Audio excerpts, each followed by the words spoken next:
Senhor opera sem deixar sinal, não deixar sintomas se passando mal.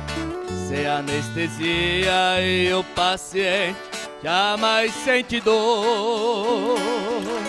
Ele faz transplante de coração, mais perfeito que qualquer cirurgião. Em anatomia ele é formado desde a criação.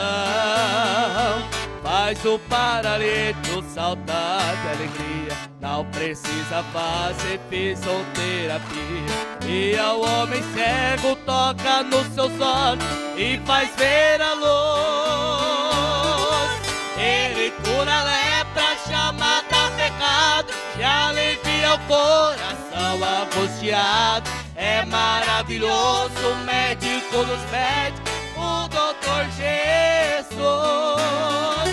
O doutor Jesus faz o que o ser humano não pode fazer. Quando fala surdo, ouve coração parado, volta a bater. O doutor Jesus faz o que o ser humano não pode fazer. Ossos secos criam carne, ressuscita e anda quando o homem crê.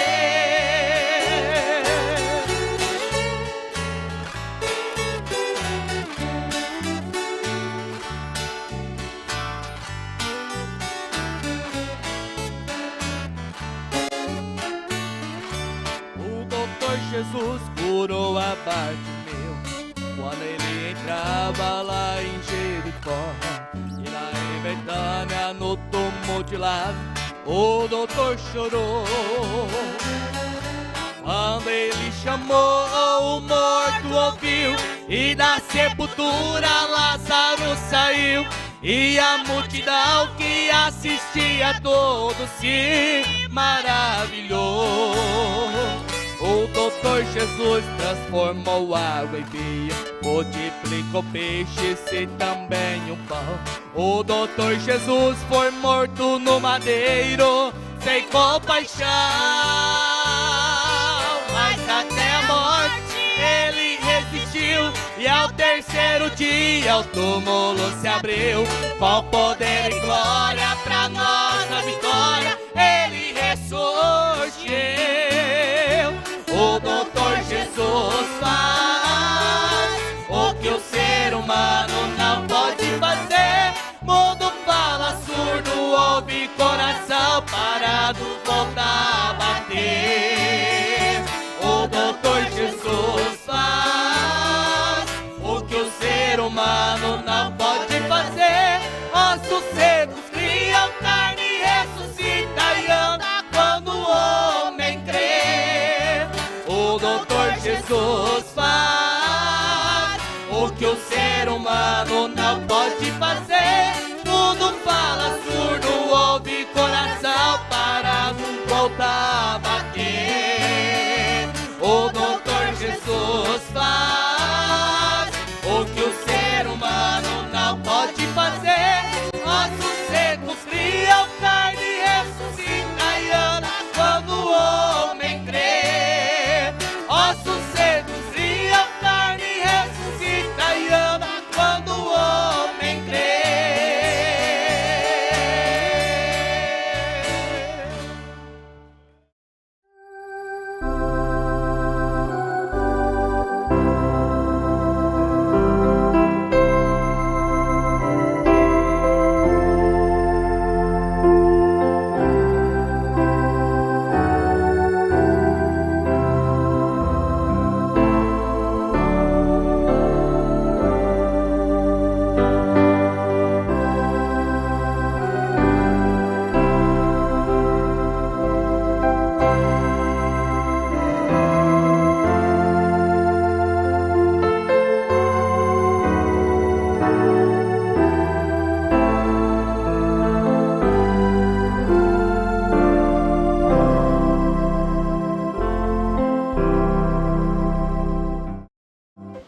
Nós vamos ler a Bíblia na Carta aos Romanos, capítulo 7. Pedro 7, a partir do verso 14.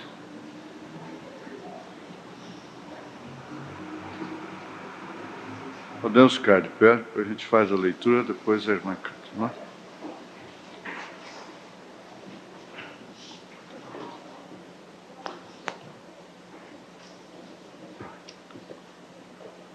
Porque bem sabemos que a lei é espiritual, mas eu sou carnal, vendido sob o pecado. Porque o que faço não o aprovo, pois o que quero isso não faço, mas o que aborreço, isso faço. E se faço o que não quero, consinto com a lei que é boa. De maneira que agora já não sou eu que faço isto, mas o pecado que habita em mim. Porque eu sei que em mim, isto é, na minha carne, não habita bem algum. E com efeito o querer está em mim, mas não consigo realizar o bem.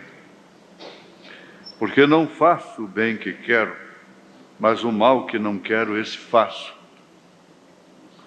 Ora, se eu faço o que não quero, já o não faço eu, mas o pecado que habita em mim. Acho então esta lei em mim, que quando quero fazer o bem, o mal está comigo. Porque segundo o homem interior, tenho prazer na lei de Deus, mas vejo nos meus membros outra lei, que batalha contra a lei do meu entendimento, me prende debaixo da lei do pecado que está nos meus membros. Miserável homem que sou, quem me livrará do corpo desta morte? Dou graças a Deus por Jesus Cristo, nosso Senhor. Assim que eu mesmo com o entendimento sirvo a lei de Deus, mas com a carne a lei do pecado. Nós pedimos ao Senhor vir fazer aquilo que somente o Senhor pode fazer. E fazer esta palavra ser viva em nossos corações, em nossas vidas. E dar-nos um perfeito entendimento da mesma. O conhecimento espiritual nos leva a discernir todas as coisas. Nós precisamos disso, ó Pai. Em nome de Jesus Cristo, com perdão dos nossos pecados, nós te pedimos estas bênçãos. Amém, Senhor. Amém. Sentai-vos.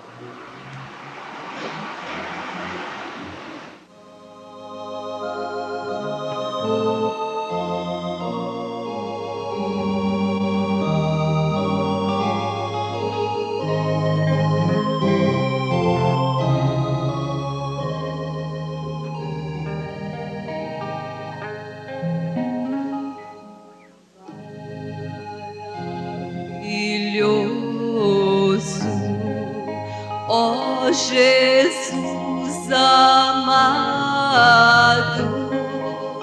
és tu meu Rei, meu Salvador.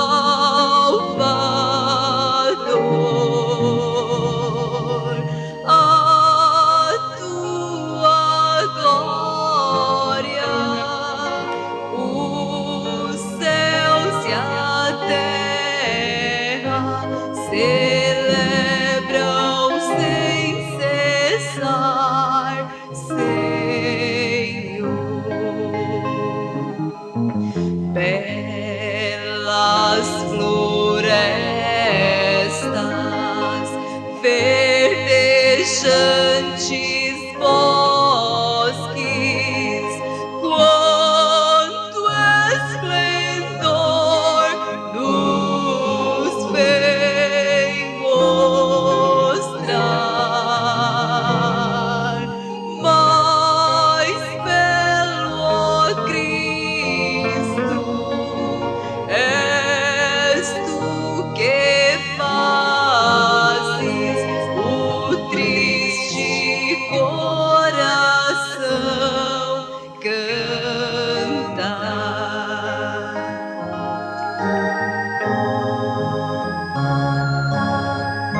belas as flores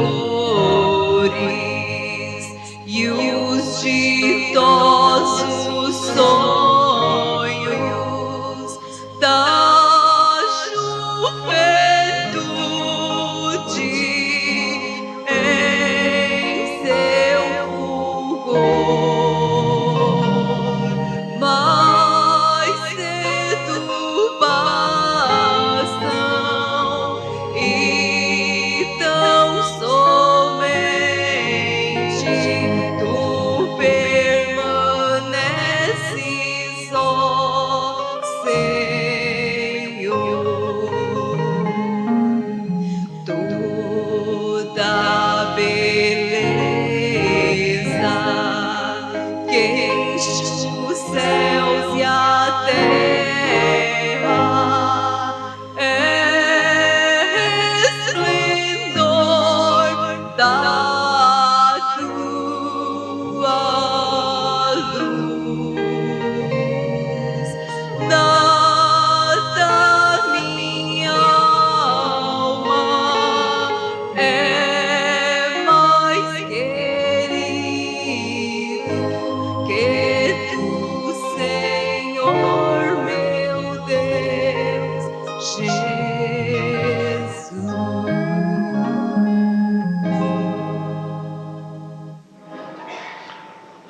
Amém. Graças a Deus. É o tipo de hino que faz bem para as crianças no berço. E as árvores gostam. Batem palmas. Eu fiz essa pergunta no rádio e ela, na verdade, é muito profunda. Às vezes eu prego no rádio, não fico satisfeito. Depois que termino, aí vou ouvir depois no rádio, a gravação, né? É que eu vejo o valor das coisas de uma forma melhor. Você já pensou Caifás fazendo essa declaração? Miserável homem que sou. Sabe o que aconteceria? Ele seria extirpado, ele perderia o seu sacerdócio, e ele era sumo sacerdote. Jamais poderia fazer uma declaração desta. Porque miserável quer dizer muita coisa má.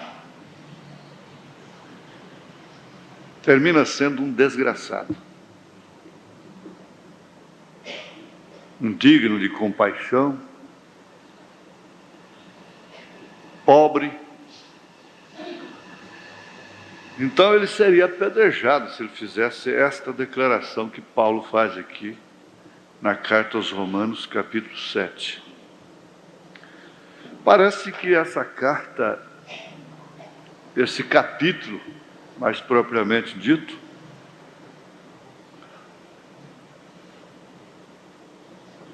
dá um alívio, assim, uma sensação de,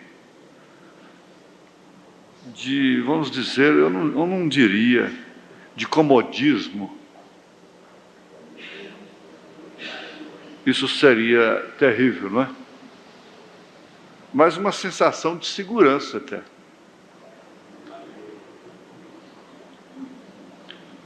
Eu tenho dito isto e observado. Veja esse Salmo 51. Ora, qualquer homem, qualquer mulher que tomar esse Salmo 51 como sua confissão, uma vez que saia da sua alma, de uma forma verdadeira, impulsionada mesmo pelo Espírito, essa pessoa só pode estar na mesma condição de Davi. E há outros tantos capítulos, escrituras na Bíblia, que eles fazem, esses capítulos faz uma marca especial nas Escrituras. Acho que é um pique, é um ponto mais alto, é um destaque. Nós vimos ontem, hoje de manhã,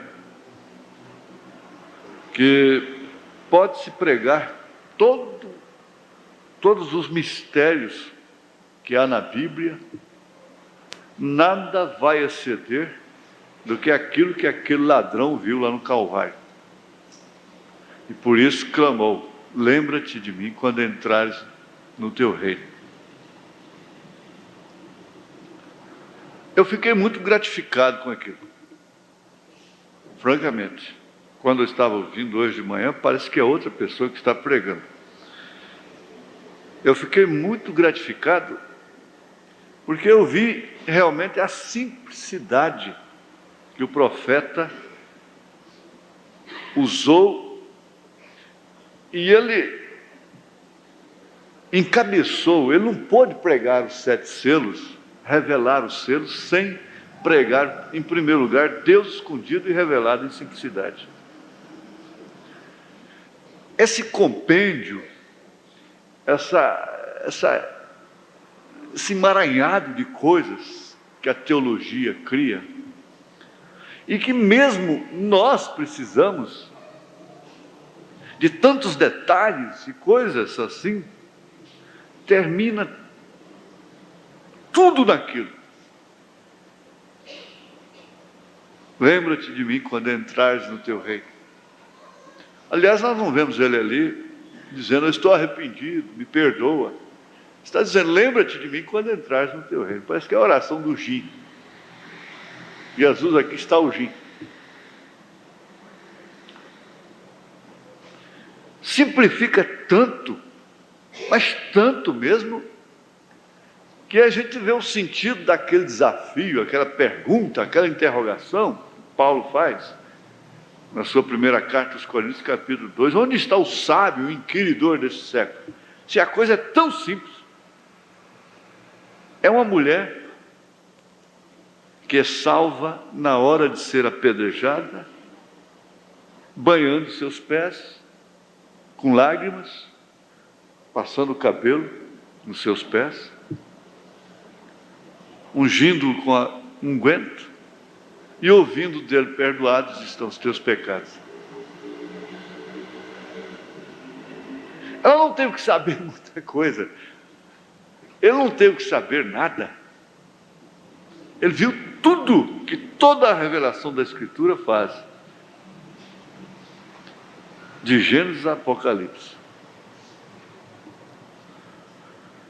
Então, os homens complicam as coisas, tem que dar a volta no deserto.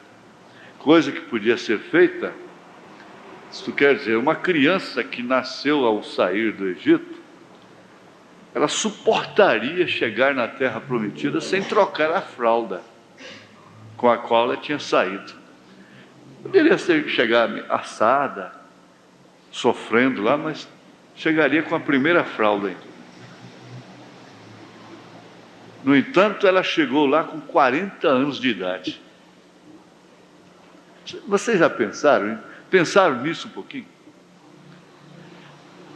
Bebê podia chegar lá, se a mamãe fosse bem prudente, tivesse tido mais facilidade com as coisas, ela teria 4 fraldas. Uma troca de 4 fraldas, fraldinhas. Chegaria na terra prometida. Mas, por causa da cabeça dura, essa criança chegou lá com 40 anos.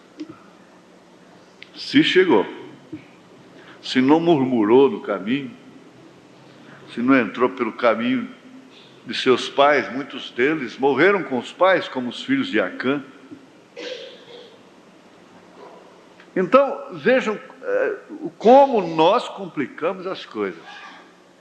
Tantos problemas que podiam ser solucionados com a maior facilidade dentro de casa, mas a mulher complica. e vai dar uma volta de 40 anos.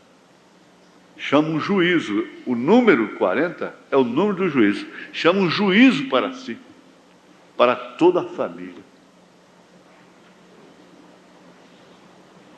A tola derruba com a sua casa, enquanto a sábia a edifica. A tola está derrubando a casa dela, dos filhos, das filhas. Está derrubando, porque é uma tola. Não usa de sabedoria. Na hora de dar os principais passos, elas falham e complicam. Mas não são somente elas, eles também. O homem complica as coisas.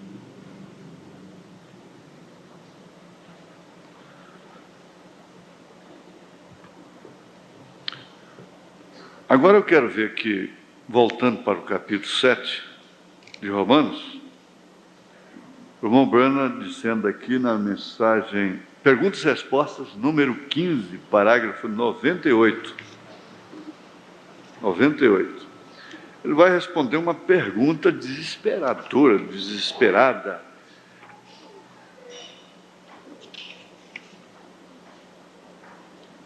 Espera aí, essa aqui é a sede. Perguntas e Respostas é essa aqui. 98, não é? Vamos ver aqui. A pergunta é esta: eu vivi muitos anos em pecado, até que encontrei o Senhor. Bem entendido. Até que encontrei o Senhor. Por favor, irmão Branham, eu pequei outra vez, depois que encontrei o Senhor. Eu pequei outra vez, e não sou digno de estar diante de ti neste lugar santo. Por favor, diga-me se posso restaurar-me completamente outra vez. Me diga, se ainda posso ser restaurado, eu não sou digno de estar aqui, neste lugar santo. Por favor, diga-me se posso restaurar-me completamente outra vez.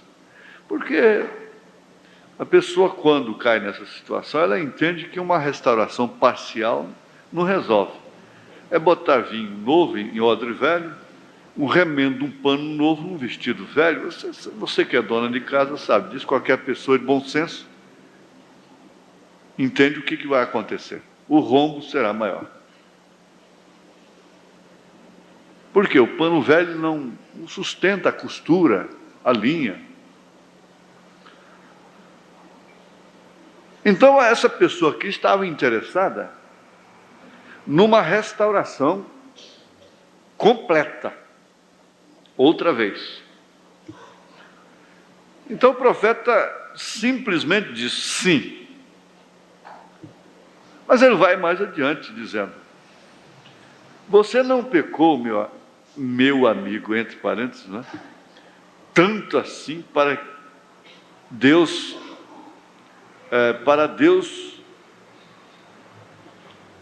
está escrito aqui meio complicado, tanto assim para Deus, para não pudesse ser restaurado. Para que Deus, né? Para que você não pudesse... você não pecou tanto assim para Deus, para que você não pudesse ser restaurado. Se você tivesse pecado tanto que não pudesse ser restaurado, você nunca desejaria ser restaurado. Então, essa é um fundamento, é uma base que a igreja pode se sustentar nela. Aquele desejo que a pessoa tem de ser restaurada, não é? Porque é o profeta que está dizendo: se você tivesse pecado tanto que não pudesse ser restaurado, você nunca desejaria ser restaurado. Você não estaria gemendo por isso, suspirando.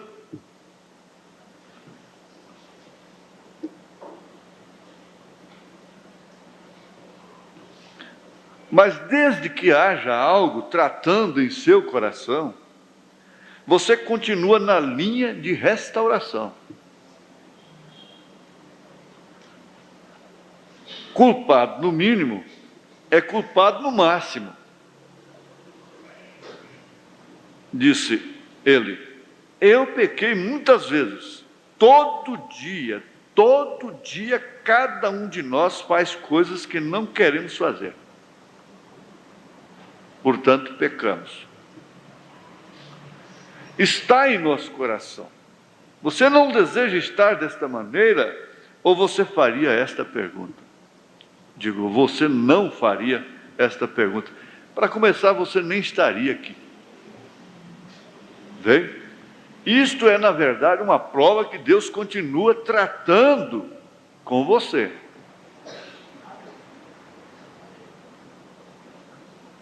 Aí nós temos lembrado aquela linha que divide a misericórdia da graça com o juízo.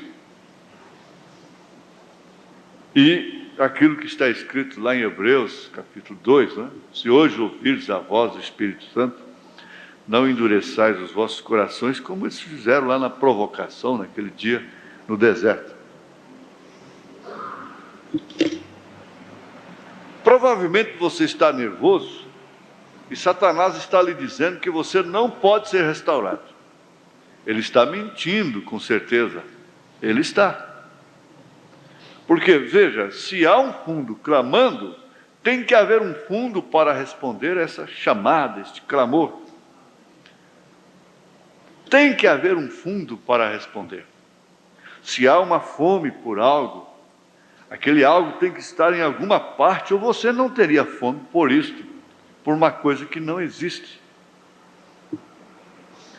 Como tenho dito várias vezes, antes que o peixe tivesse uma barbatana em seu dorso, tinha que haver uma água primeiro para ele nadar, ou ele não teria nenhuma barbatana. Antes de haver uma árvore para crescer na terra, tinha que ter uma terra primeiro, antes de haver uma árvore.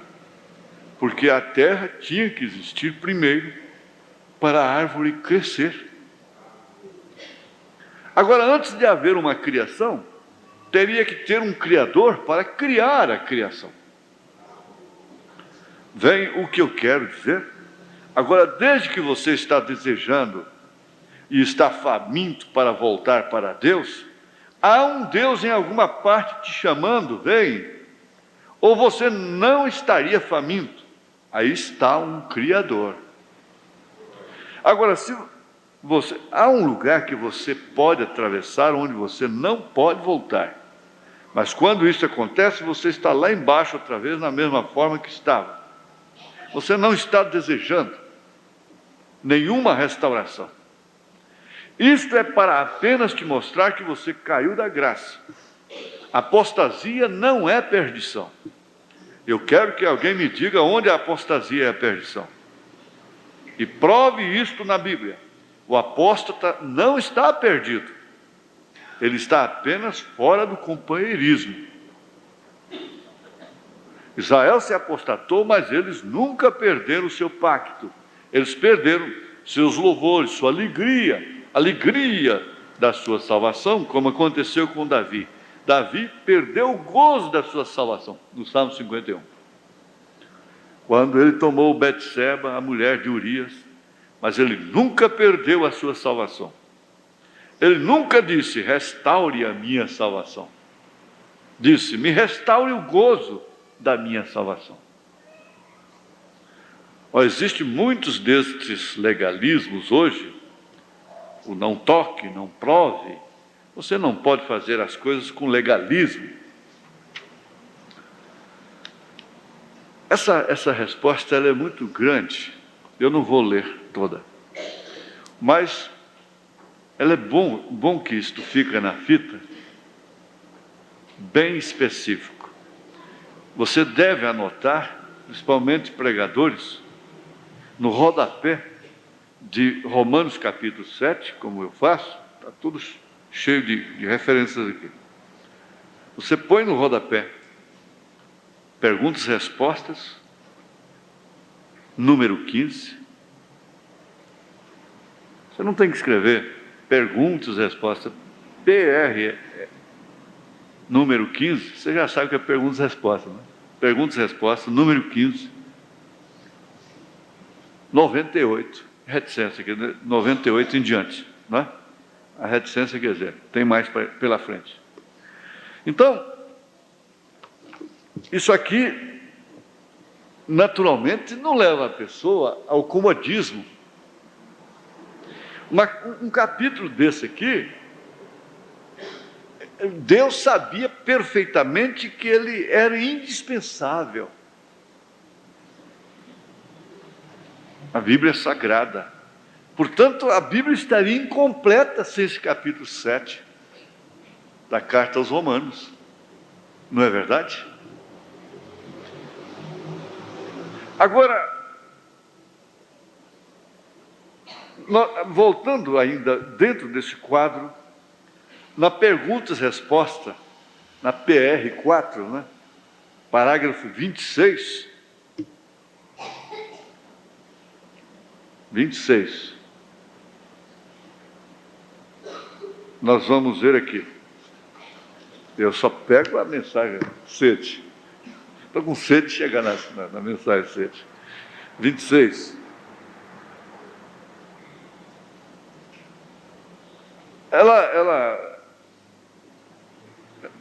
O que o profeta diz aqui também é em resposta a uma pergunta. Romanos 7, 14, 18. Quando nós lemos aqui, eu li até o 25, né? Porque sabemos que a lei é espiritual, mas eu sou carnal, vendido ao pecado. Pelo que faço? Não, porque o que faço, não o entendo, pois não faço o que quero, mas o que aborreço, isto faço. E sim o que não quero, da lei, aprovo que a lei é boa, de maneira que já não sou eu quem faz aquilo, mas o pecado que habita em mim.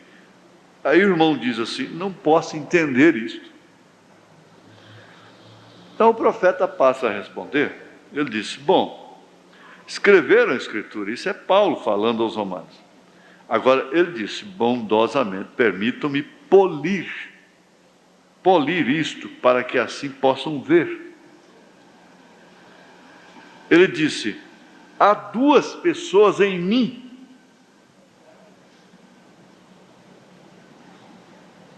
Há outro estudo que nós podemos ver, duas naturezas. E na linguagem daquele índio que se converteu, ele disse, eu estou como quem tem dois cães dentro de si, um preto e um branco, um rosnando para o outro. Eu estou dessa forma. Assim que eu recebi essa graça, o Espírito Santo, então tem como que dentro de mim, dois cães rosnando um para o outro. Naturalmente ele se referindo à sua carne. E ao seu espírito, a sua alma, que estava ungida, abençoada pelo Espírito Santo, que tinha se identificado com a sua salvação. Desde então, havia uma guerra dentro de si. Duas naturezas, duas pessoas em mim, uma dupla personalidade, duas personalidades, que viria a ser. Uma quer que eu faça o bem, uma quer que eu faça o bem,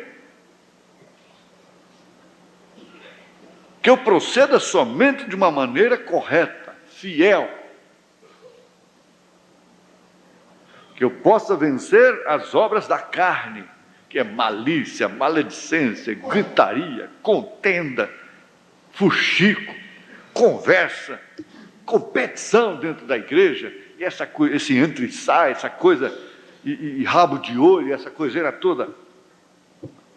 Essas coisas mesquinhas, essa baixaria de conversinha para lá e para cá, e vai na casa de uma e vai na casa de outra.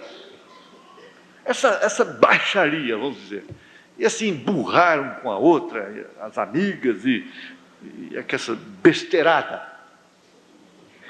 Então, eu não quero fazer isso, mas quando eu vejo, eu já estou implicando com ela por causa da sua amizade com a outra, eu já estou brigando, e eu não quero fazer isso, mas de repente eu já estou espancando dentro de casa, seria isso?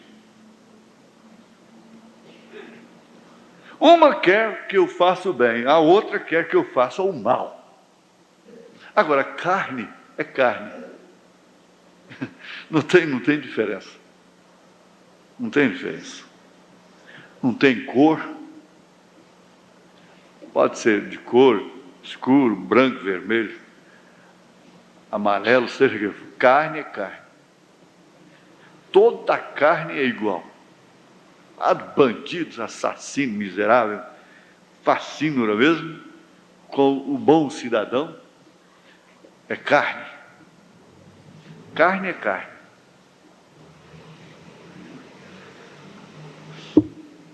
E cada vez que eu começo a fazer o bem, então me impede o mal. Paulo estaria fazendo uma confissão. Toda a declaração que esse homem fez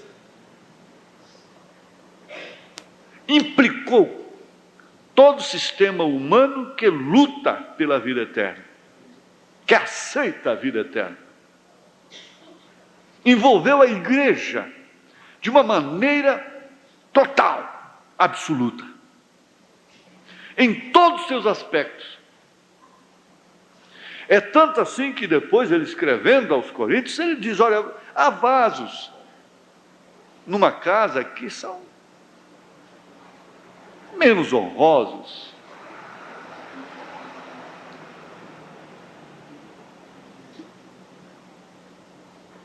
Alguns deles têm que ficar escondidos debaixo da cama.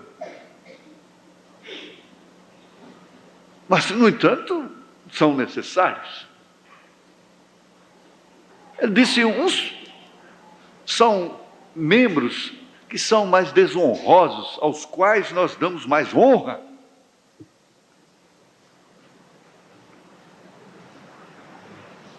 Se nós pensarmos algum dia que existe igreja santa, nós estamos incorrendo no mesmo laço que a igreja católica caiu.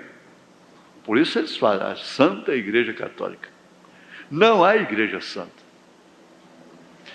Isso o profeta falou de uma maneira categórica. Ele disse, há um Espírito Santo, não igreja santa. A sua santidade. Não há coisa como isso. Então fogo é fogo. Se você pega no fogo, mete a mão no fogo, você sabe que você vai queimar.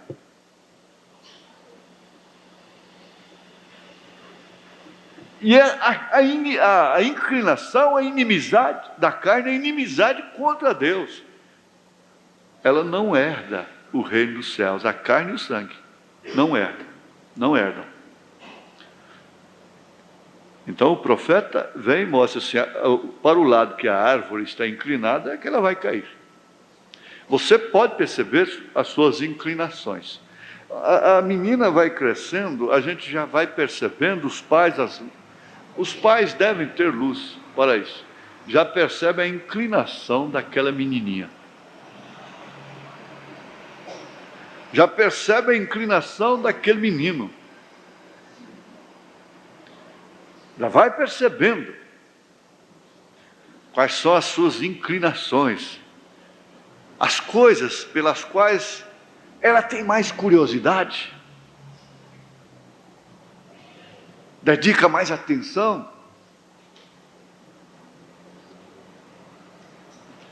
Agora, essa carne, nós temos que bater isso bem batidinho, fixar isto.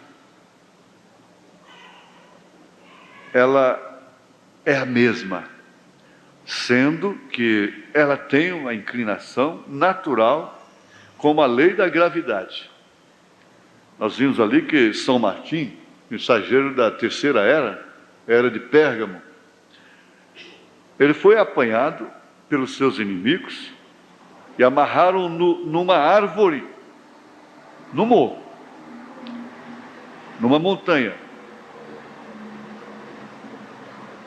E a árvore logicamente cairia não para o lado de cima, mas para baixo. Porque ela, inclusive, estava inclinada para baixo. Porque essa é a lei da gravidade.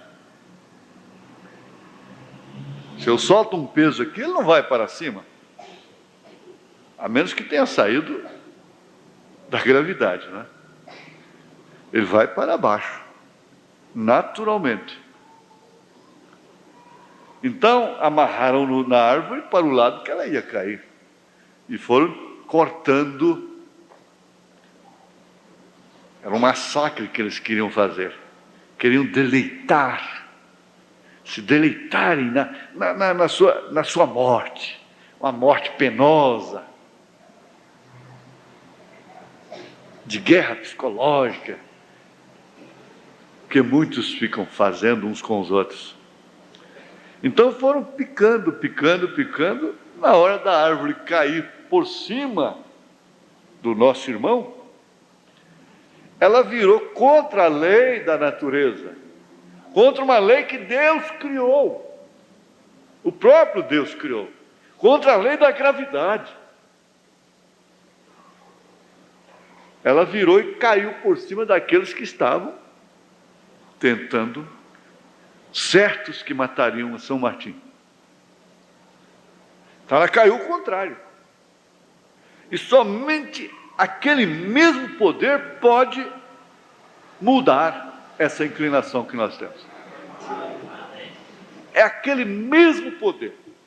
Esse poder é o mesmo lá do Calvário, do ladrão, da Maria Madalena, lá da ilha de Patmos, lá do tacho de azeite, lá da escola. Vocês sabem, filhas, o que é estudar, o que é entrar numa aula, numa classe.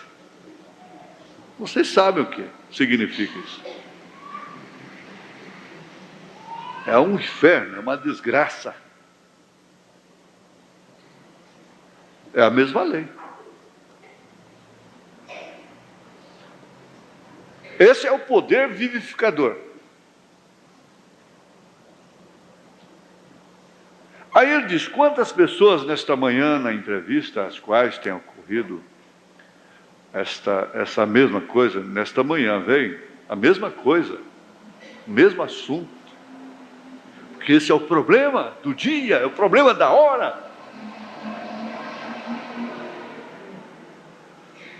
Esta manhã falei temporariamente disso. Tu és homem exterior que é controlado por 6 sentidos. És um homem interior controlado por um sentido, qual é a fé. E esta fé não está de acordo com todos os 6 sentidos. Aí foi que você ouviu: miserável homem que sou. E ele, o profeta, disse: o maior inimigo que eu conheço chama-se William Marion Branham.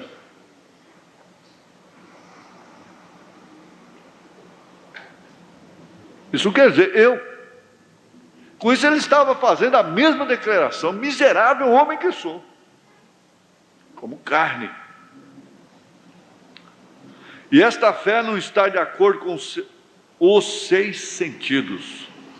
Se os 6 sentidos não estão de acordo com a fé, então há uma guerra. Mas um é contrário ao outro. E essa é a razão porque 3 estarão contra 2, 2 contra 3, 3 numa casa. Não é porque aquela mulher tem um espírito de contenda, aquele homem tem um espírito de contenda que acompanha. Não é isso, não. É porque se a sua fé não concorda com seus próprios sentidos, vai concordar com o sentido de filho, de filha pervertida, de marido pervertido, de mulher pervertida? Não tem acordo. Como vai ser? A sua fé não concorda com você mesmo, com seus sentidos. Agora vai concordar com os sentidos de pervertidos. Vai concordar com aquela música dentro de casa, aquele rock. O irmão Branham quase morreu.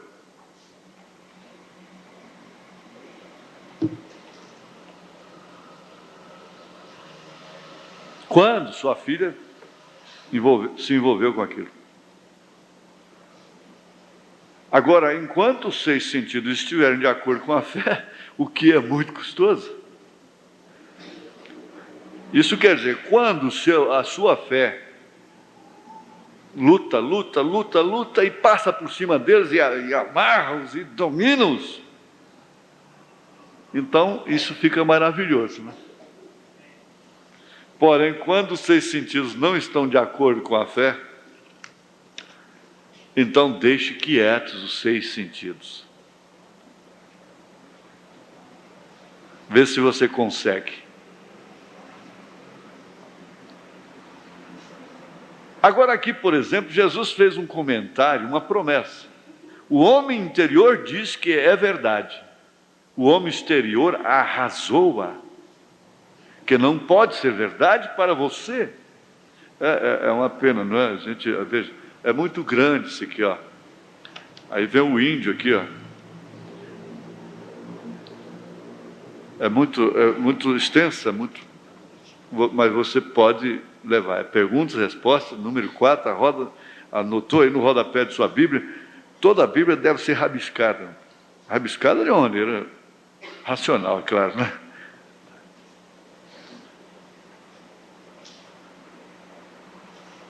Onde é que eu parei? Está aqui em cima. O homem interior diz que é a verdade. O homem exterior arrasou-a, que não pode ser verdade para você, pois ignora o homem exterior e aceita o homem interior. Agora, essa é a mesma coisa da qual Paulo está falando. Romanos 7. Ele estava vendido à lei pelo pecado carnal. Cada um de nós é o mesmo.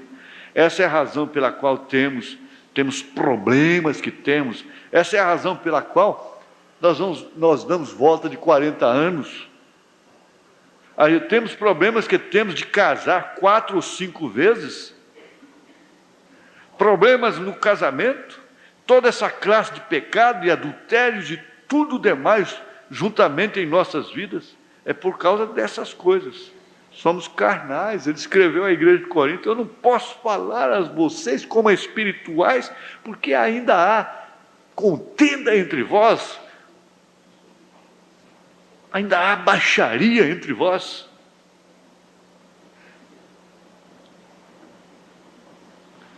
Sois carnais, e essa parte deve perecer, porém, então, no interior somos um homem espírito, uma alma interior, e isso é fé na palavra de Deus. Então trazemos nosso corpo exterior sob sujeição à palavra pela fé, ao aceitar o que Deus disse. Então Paulo disse: trago meu corpo sobre servidão, para depois de pregar a muitos, eu mesmo não ser reprovado. Porque a mensagem de Paulo reprovava ele próprio. Foi por isso que ele escreveu o Romanos 7. Reprovava ele próprio. Vamos aqui para encerrar, na mensagem sede, parágrafo 33. Aí vai dar um desfecho bom aqui, ó. Como Paulo disse, o parágrafo 33 da mensagem sede, descreve isto em Romanos 7, 21. Quando quero fazer o bem, o mal está comigo. Quando você tenta, você já teve aquilo em experiência, cristãos. Aquilo, quando você está tentando fazer algo que vale a pena, você tem que entender se vale a pena. Vai fazer um esforço para fazer algo que é bom? Então você descobre que existe o diabo em cada lado, simplesmente para te contrariar em tudo que você fizer. O bem. Para o mal, a água corre para baixo. Tudo combina, tudo dá certinho. E aquilo é uma boa coisa, aquilo que você quer fazer. Aquilo. Eu gostaria de dizer isto, para que os cristãos possam saber disso. Quando você está começando a fazer algo e há sempre algo tentando te contrariar para não fazer aquilo, faça-o de qualquer forma. Bom, você está tentando matar uma pessoa e alguma coisa está te contrariando, então mata ela. Puxa o gatilho, faz de qualquer maneira. Não, não é isso que o profeta está falando. Você entendeu? Não é verdade? Aquilo é o diabo ali tentando não te deixar fazer o que é certo. Agora, muitas vezes eu encontro com pessoas que são propensas a serem um pouquinho nervosas, quando elas descobrem que estão tentando fazer algo e tudo está simplesmente bloqueando isso de ambos os lados, elas dizem, isso talvez não seja a vontade de Deus. Vem, agora não deixe o diabo mentir para você assim. Se aquilo é de Deus, faça aquilo de qualquer forma. A primeira coisa é descobrir se é a vontade de Deus ou não. Se não é a vontade de Deus, mesmo que seja lícito, então esquece aquilo. Será que não pode abrir mão, não? Aí não é que nós dizemos, vamos para o tribunal branco, para o trono branco, com aquela questão? Ou vamos no rapto? Ninguém vai no rapto com questões. Por isso que, olha, presta atenção, por isso é que Abraão não teve contenda com Ló. Ele disse, não, se você for para a esquerda, eu vou para a direita. Se você for para a direita, eu vou para a esquerda. Agora, Abraão é a cabeça da noiva. Ele encabeçou a noiva, a fé perfeita.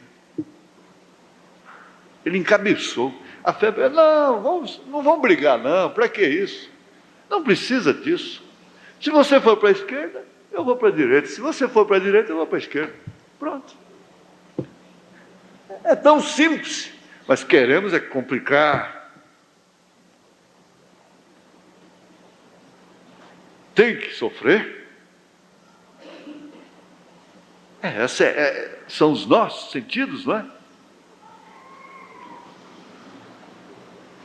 Agora, a primeira coisa é descobrir se é a vontade de Deus ou não. Então, se você deseja saber se é a vontade de Deus, olhe na Bíblia. Ali está a coisa que te endireita, é a palavra de Deus. Então, se você vê que isso está na palavra de Deus, para você fazer aquilo, então faça.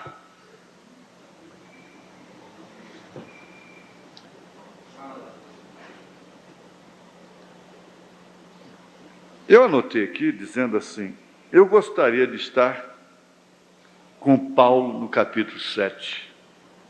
Assim eu estaria com ele também no capítulo 8, em Gálatas 2, capítulo 20, em Gálatas capítulo 6, verso 14, tendo a fé de Jesus, Apocalipse 14, verso 12, Atos dos Apóstolos, capítulo 28, verso 23, porque vem tudo confirmando Gálatas 2, verso 20. Vamos pelo menos aí. Ele disse, já estou crucificado. Eu consegui crucificar esses 6 sentidos, essa inclinação, com Cristo. E vivo, não mais eu, mas Cristo vive em mim. E a vida que agora vivo na carne, vivo-a na fé do Filho de Deus, o qual me amou e se entregou a si mesmo por mim. Não aniquilo a graça de Deus, porque se a justiça provém da lei, segue-se que Cristo morreu debalde. Agora, se quer permanecer assim, vai partir daqui assim. Essa é uma verdade que nós não podemos negar, nós não podemos enganar a nós mesmos. Se você quer partir daqui com contendas, a mulher competindo com a mulher do outro, o homem competindo com a mulher da outra, ou do outro, e essa coisa toda, em competição, de casamento e divórcio, como ele disse aqui,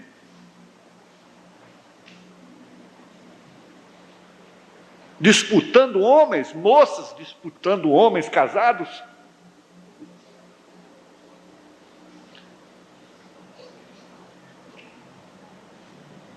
Mulheres disputando, mulheres casadas disputando maridos de outras mulheres? Homens casados disputando mulheres de outros homens? Isso só está querendo dizer, olha, esse caso aqui não se resolve no Calvário, se resolve só no trono branco. Você bate um advogado consciente diz, não, meu filho, meu senhor, minha senhora, essa não é minha ala, eu não sou criminalista. O outro diz, eu não sou advogado de família, o senhor vai ali no doutor fulano e tal, ele é especializado nisso, bem assim faz o médico também. Então, você vai escolher qual é o tipo de coisa que você quer, em qual os problemas que você quer alimentar nos seus sentidos. Você quer levar isso para o trono branco, então só pode ser no trono branco. Agora, se quer levar no Calvário, hoje mesmo estarás comigo no paraíso. A questão é essa. Agora, não é questão de querer, eu sei disso. Querer ninguém quer. Mas tem coisa, minhas irmãs, que ficam daquele jeito, daquela menina que meteu a mão na jarra, e aquela jarra era uma relíquia caríssima e tinha um valor estimativo muito grande, e ela meteu a mão lá para pegar uma moeda, fechou a mão tirando a moeda, e a mãozinha dela estava ficando roxa e ela não abria, não.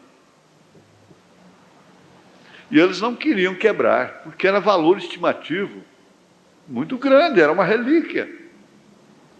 Como faz? Só por causa dessa cabecinha dura, nós vamos ter que quebrar uma coisa de tão grande valor estimativo? Essa cabeça, beliscão não resolveu, correada não resolveu, a coisa ia piorando. Até que o pai disse, olha, está aqui, ó, 2 moedas idênticas, igualzinha a essa que você está segurando aí. Eu te dou as 2 se você soltar essa. Aí ela cresceu o olho, né? Despertou interesse nela. Ela abriu a mãozinha, a moeda caiu lá dentro, ela tirou a mão facilmente, já estava ficando roxa. Então há um problema, um trauma terrível na família, mãe nervosa, irmãs nervosas, todo mundo nervoso, todo mundo em choque, porque não podia perder a relíquia. E a menina não abria a mão.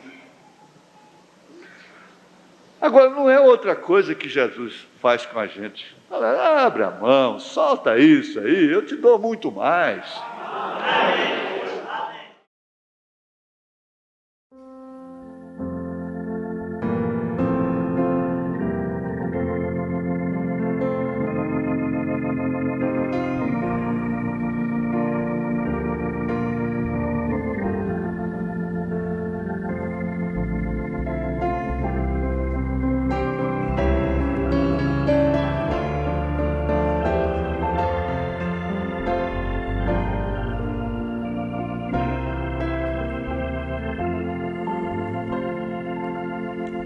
Que doce voz tem, meu Senhor,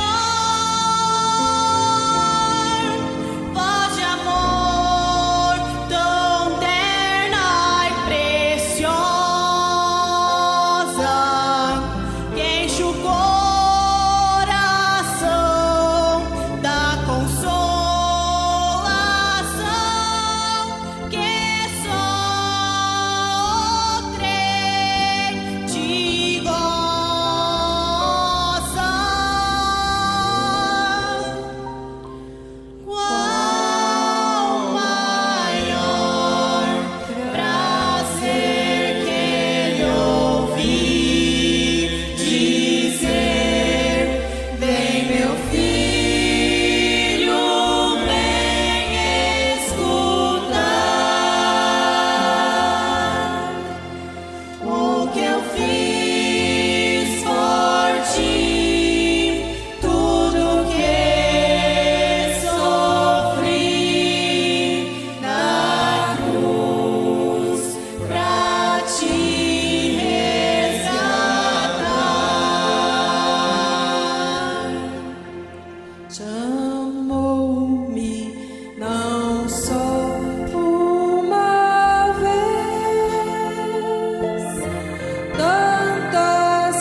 do